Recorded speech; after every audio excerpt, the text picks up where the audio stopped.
اور میاں نواز شریف کی واپسی کی راہ ہموار کی جا رہی ہے، اور پہلے مرحلے میں میاں نواز شریف جب واپس آئیں گے تو ان کو صرف 1 ماہ جیل رہنا پڑے گا، اس کے بعد مرحلہ وار ان کے مقدمات ختم ہو جائیں گے، اس کے بعد سپریم کورٹ سے ان کی تاحیات نااہلی ختم ہو جائے گی۔ اور یہ کہا جا رہا تھا کہ اسٹیبلشمنٹ کے کچھ نمائندوں کی میاں نواز شریف سے ملاقاتیں بھی ہوئی ہیں، پھر یہ دعوے کیے گئے کہ شہباز شریف کی 2 ملاقاتیں ہوئی ہیں طاقتور شخصیات سے، ایک چکلالہ ایئر بیس کے قریب ایک حساس مقام پر، اور دوسری ملاقات کے متعلق بتایا گیا کہ لاہور میں ملاقات ہوئی تھی، اور اس طرح کا دعویٰ کیا گیا کہ ان دونوں ملاقاتوں میں کچھ تجاویز تیار کی گئیں۔ یہ تجاویز پہلے شہباز شریف کی جانب سے اسٹیبلشمنٹ کو بھجوائی گئیں، اور پھر اسٹیبلشمنٹ کی جانب سے کچھ جوابی تجاویز آئیں، پھر ان جوابی تجاویز کو میاں نواز شریف کو بھجوایا گیا۔ میاں نواز شریف نے ان تجاویز پر غور کیا، اور اس کے بعد میاں نواز شریف نے کچھ کانٹ چھانٹ کر کے وہ جوابی تجاویز کچھ جوابی پیغامات کے ساتھ اسٹیبلشمنٹ کو بھجوا دیے۔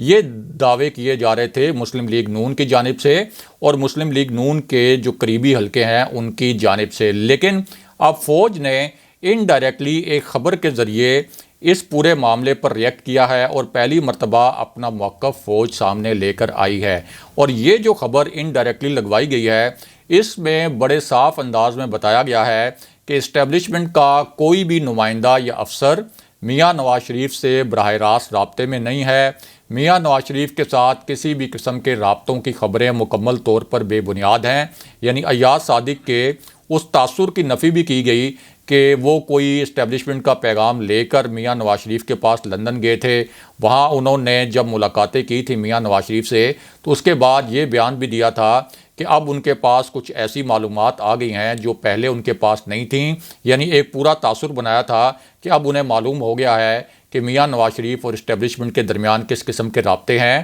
اور اسٹیبلشمنٹ اور میاں نواز شریف کے درمیان کس قسم کی پیغام رسانی ہو رہی ہے۔ اور پھر انہوں نے یہ تاثر بھی دیا تھا کہ میاں نواز شریف کا کچھ جوابی پیغام لے کر آئے ہیں وہ اسٹیبلشمنٹ کے لیے، اور یوں پورا ایک ڈیل کا تاثر بناتے ہوئے انہوں نے کہا کہ میں پورے وثوق سے یہ کہہ سکتا ہوں کہ میاں نواز شریف واپس آ رہے ہیں، اور جنوری کے جو تیسرا یا چوتھا ہفتہ ہے اس میں میاں نواز شریف واپس آ جائیں گے۔ لیکن فوج نے اب اس خبر کے ذریعے کہا ہے کہ نہ تو فوج نے کسی کو کوئی پیغام بھجوایا، نہ فوج نے کسی سے کوئی پیغام ریسیو کیا، اور یہ بہت افسوسناک بات ہے کہ اسٹیبلشمنٹ سے ایسی باتیں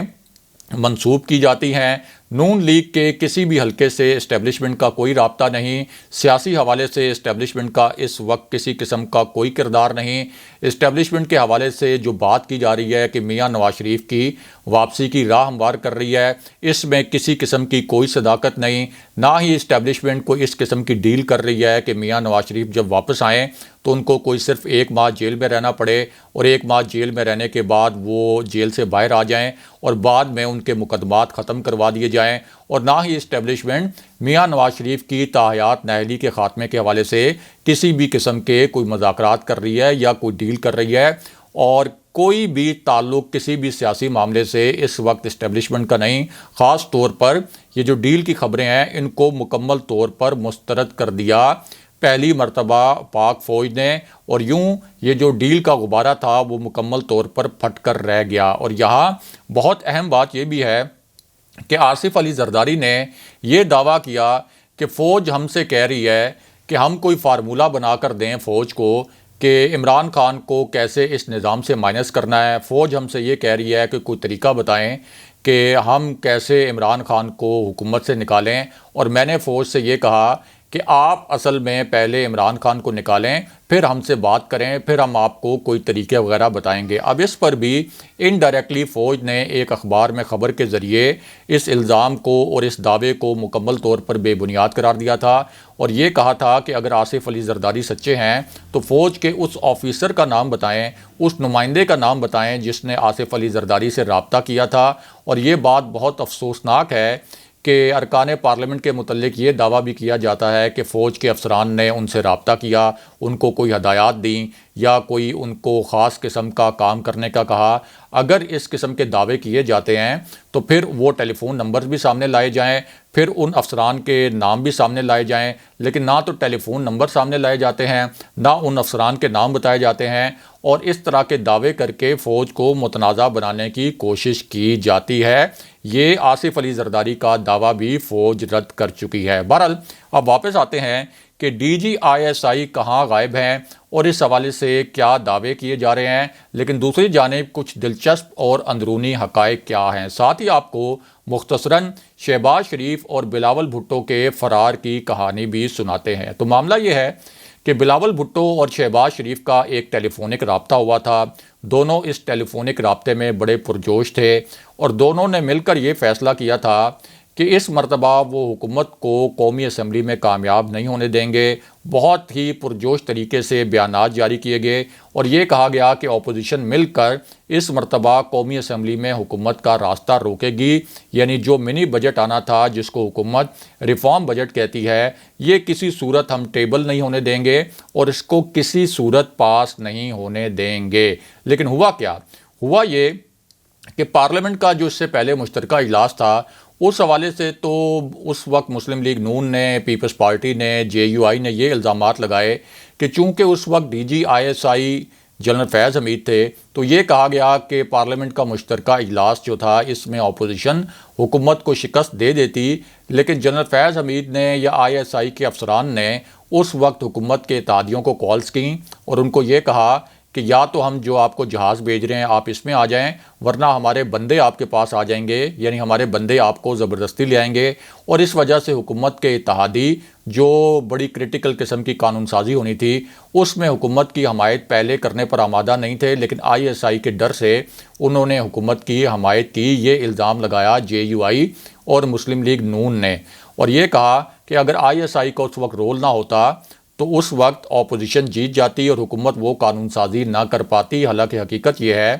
کہ حکومت کو عددی برتری حاصل ہے قومی اسمبلی میں۔ اگر 100 مرتبہ بھی وہاں پر گنتی کی جائے تو ہمیشہ حکومت کا جو عددی برتری ہے وہ ثابت ہوگی اور حکومت کا عدد زیادہ نکلے گا۔ لیکن اب جو اجلاس ہوا منی بجٹ کے حوالے سے، اب تو جنرل فیض حمید جو ہیں وہ ظاہر ہے کہ آئی ایس آئی کے ڈی جی بھی نہیں ہیں، اور اس مرتبہ حکومت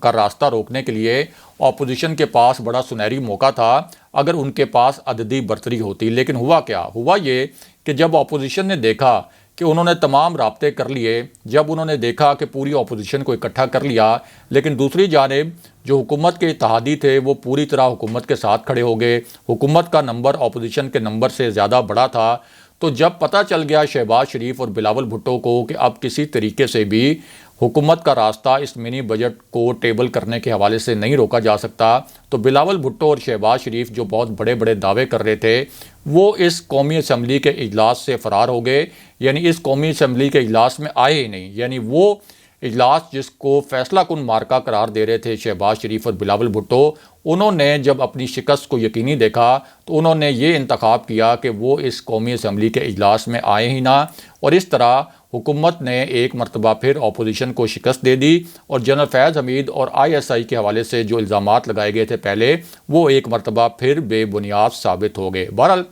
اب بات کرتے ہیں کہ ڈی جی آئی ایس آئی کے حوالے سے کس قسم کے دعوے کیے جا رہے ہیں، لیکن اسی معاملے پر کچھ دلچسپ حقائق کیا ہیں۔ تو سب سے پہلے آپ کو بتائیں کہ کوئی بھی جو ڈی جی آئی ایس آئی ہوتا ہے وہ ہمیشہ پرائم منسٹر کو رپورٹ کرتا ہے، اس کی رپورٹنگ لائن جو ہے وہ پرائم منسٹر ہوتے ہیں، اور ڈی جی آئی ایس آئی کا جو انتخاب ہوتا ہے اس کے لیے 3 ناموں کا پینل پرائم منسٹر کے پاس بھیجا جاتا ہے، اور کسی بھی پرائم منسٹر کا یہ استحقاق ہوتا ہے کہ ان 3 ناموں میں سے ایک کو وہ ڈی جی آئی ایس آئی کے طور پر اس کا تقرر کر دے۔ جس طرح آرمی چیف کے تقرر کے لیے 5 موسٹ سینئر جنرلز کا ایک پینل کسی بھی پرائم منسٹر کو بھیجا جاتا ہے، اس میں سے ایک کو پرائم منسٹر کا استحقاق ہوتا ہے کہ وہ آرمی چیف بنا دے، اور دوسرے کو chairman joint chiefs of staff committee مقرر کر دیا جاتا ہے، اور یہ کوئی ضروری بھی نہیں ہوتا کہ جو سب سے سینئر جنرل ہو اسی کو آرمی چیف بنایا جائے۔ یہ پرائم منسٹر کا استحقاق ہوتا ہے، اور پرائم منسٹر کے پاس اپنے سول انٹیلیجنس ذرائع سے بھی کچھ معلومات ہوتی ہیں،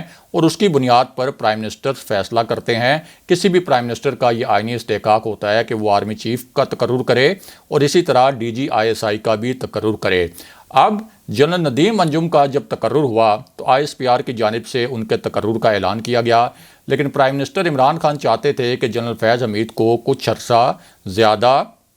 اور کچھ عرصہ اور وہ کنٹینیو کروائیں ایز DGISI، یعنی DGISI کے عہدے پر جنرل فیض حمید کچھ عرصہ اور برقرار رہیں، کیونکہ افغانستان کی صورتحال کے حوالے سے سارا جو ہوم ورک کیا ہوا تھا اور اس سے پہلے افغان طالبان اور امریکہ کے درمیان جو مذاکرات ہوئے تھے، تو اس پورے پروسیس میں جنرل فیض حمید جو ہیں وہ انوالو تھے۔ اس لیے پرائم منسٹر چاہتے تھے کہ جنرل فیض حمید کچھ دیر اور رکیں، لیکن چونکہ ISPR کی جانب سے اعلان کر دیا گیا، اس کے بعد پرائم منسٹر عمران خان نے پرائم منسٹر آفس سے DGISI کے نوٹیفیکیشن میں کچھ تاخیر ہوئی، اور اس تاخیر کو بنیاد بنا کر پہلے تو یہ کہا گیا کہ جنرل باجوہ اور پرائم منسٹر عمران خان کے درمیان کچھ اختلافات پیدا ہو گئے ہیں، اور بعد میں اس طرح کا تاثر بھی ایک خاص وجہ سے کچھ حلقوں نے دینا شروع کر دیا کہ نئے DGISI اور پرائم منسٹر عمران خان کے درمیان کو اچھا پروفیشنل ورکنگ ریلیشن شپ نہیں ہے، کیونکہ DGISI کے نوٹیفیکیشن میں تاخیر ہوئی تھی۔ اس حوالے سے اپنی کم علمی کی وجہ سے کچھ حلقوں نے پہلا جواز یہ گھڑا کہ جب بھی کوئی DGISI اپائنٹ ہوتا ہے نیا، تو اس کی پرائم منسٹر سے ملاقات ہوتی ہے، بالکل ملاقات ہوتی ہے، یہ بات ٹھیک ہے، لیکن ساتھ یہ کہا گیا کہ اس ملاقات کی ایک تصویر بھی جاری ہوتی ہے، ایک اعلامیہ بھی جاری ہوتا ہے، لیکن اس مرتبہ پرائم منسٹر کی چونکہ DGISI کے ساتھ ملاقات کی کوئی تصویر جاری نہیں ہوئی، کوئی اعلامیہ جاری نہیں ہوا، تو اس کا مطلب یہ ہے کہ DGISI اور پرائم منسٹر کی ملاقات ہوئی نہیں، اور اس معاملے پر ایک بہت بڑا طوفان کھڑا کیا گیا۔ اس کے بعد نیشنل سیکیورٹی کمیٹی کا اجلاس ہوا، بہت ہائی پروفائل اجلاس تھا۔ اس میں army chief general Qamar Javed Bajwa, تینوں مسلح افواج کے سربراہان، وفاقی وزراء اور دیگر اہم شخصیات بھی شریک تھیں، نیشنل سیکیورٹی ایڈوائزر بھی شریک تھے، لیکن اس کی جو فوٹیج جاری کی گئی اس میں بھی DGISI کی کوئی مناظر نہیں تھے، یعنی اس ویڈیو میں DGISI نظر نہیں آئے، جو پرائم منسٹر آفس سے نیشنل سیکیورٹی کمیٹی کی میٹنگ کے حوالے سے ایک ویڈیو جاری کی گئی۔ اب اس پر بھی ہنگامہ کھڑا کر دیا گیا، اور کچھ حلقوں نے یہ کہا کہ DGISI اس اجلاس میں بھی شریک نہیں تھے، یا ان کو اس اجلاس میں شرکت کے لیے وزیراعظم آفس سے بلایا ہی نہیں گیا۔ اب یہ دعوے اپنی جگہ، لیکن جو حقائق ہیں وہ ہم آپ کے سامنے رکھتے ہیں۔ ایک تو آپ کو بتائیں کہ پچھلے 2 ہفتے میں پرائم منسٹر عمران خان سے نئے DGISI اور جنرل باجوہ کی 2 مرتبہ ملاقاتیں ہوئیں، دونوں مرتبہ جنرل باجوہ بھی ان کے ہمراہ تھے، اگرچہ ان کی تصاویر جاری نہیں کی گئیں، ان کا اعلامیہ جاری نہیں کیا گیا، اور اس کی وجہ یہ تھی کہ DGISI نے جب چارج سنبھالا تھا، جنرل ندیم انجم نے، بہت پروفیشنل ایک آفیسر ہیں، تو انہوں نے یہ کہا تھا کہ میں اپنی کوئی پبلک اپیرنس نہیں دینا چاہتا، اور میری جو بھی میٹنگز ہوں، چاہے وہ امپورٹنٹ نوعیت کی میٹنگز ہوں، اگر ان کی تصاویر جاری کرنا ضروری بھی ہو تو اس میں سے میری تصویر کو ایڈٹ کر دیا جائے۔ تو یہ وجہ تھی کہ پرائم منسٹر عمران خان کے ساتھ جو ان کی میٹنگز ہوئیں، اس میں ان میٹنگز کے حوالے سے کوئی اعلامیہ جاری نہیں ہوا اور DGISI کی تصویر جاری نہیں کی گئی، لیکن DGISI کی پرائم منسٹر سے ملاقاتیں ہوتی رہیں۔ اسی طرح جو نیشنل سیکیورٹی کمیٹی کا اجلاس تھا، اس اجلاس میں بھی DGISI جنرل ندیم انجم موجود تھے، لیکن چونکہ ایک پروفیشنل آفیسر کے طور پر انہوں نے یہ ایک ہدایت دی تھی پہلے ہی، اور پرائم منسٹر آفس میں بھی انہوں نے یہ میسج کنوے کیا تھا کہ جب کوئی امپورٹنٹ میٹنگ ہو تب بھی اس کی فوٹیج اگر جاری کرنا لازمی ہو تو اس فوٹیج میں سے میرے جو مناظر ہیں، یعنی میری تصویر اور میری جو ویڈیو ہے، اس کو ایڈٹ کر دیا جائے، کیونکہ وہ پس منظر میں رہ کر کام کرنا چاہتے ہیں، اور دنیا کے بہت سے ملکوں میں جو پروفیشنل اسپائی چیفز ہوتے ہیں، جو اسپائی ماسٹرز ہوتے ہیں، وہ اسی طرح پبلک اپیرنس نہیں دیتے اور پس منظر میں رہ کر کام کرتے ہیں۔ تو یہ وجہ تھی کہ نہ تو پرائم منسٹر عمران خان کے ساتھ ملاقات کی جو DGISI کی تصاویر تھیں وہ جاری ہوئیں، اور نہ ہی نیشنل سیکیورٹی کمیٹی کے اجلاس میں DGISI کی موجودگی کے باوجود ان کی جو ویڈیو تھی، اس ویڈیو میں سے، یعنی جو جاری کی گئی تھی ویڈیو اس میں سے DGISI کے جو مناظر تھے ان کو ایڈٹ کیا گیا اور ان کو کاٹ دیا گیا، اور اس کی صرف وجہ یہ ہے